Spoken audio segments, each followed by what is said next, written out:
What I wish I knew before spending money at the dealership: most rear camera issues are easier to fix than you think. Let's get your Jeep's view back. Let's talk about the Jeep Grand Cherokee's rear view camera problem. Lots of people see a black screen, a glitchy display, or a camera unavailable message when they shift into reverse. Here's how you can troubleshoot it at home. First, check your display settings.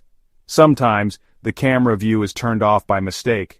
Go to your car's settings and make sure the rear camera is enabled. Next, give the camera lens a quick wipe. Dirt or water spots can block the view and cause blur. Still no luck? Try turning your Jeep off, then back on. Sometimes a simple restart resets the camera system.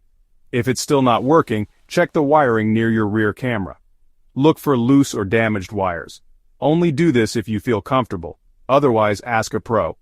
Finally, some problems come from software glitches. You might need to update your Jeep's infotainment system. Check your manual or the Jeep website for update instructions. If none of these steps work, it could be a camera or fuse issue. That's when it's time to see a trusted mechanic.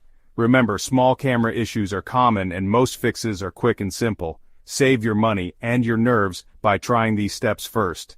Thanks for watching, and good luck.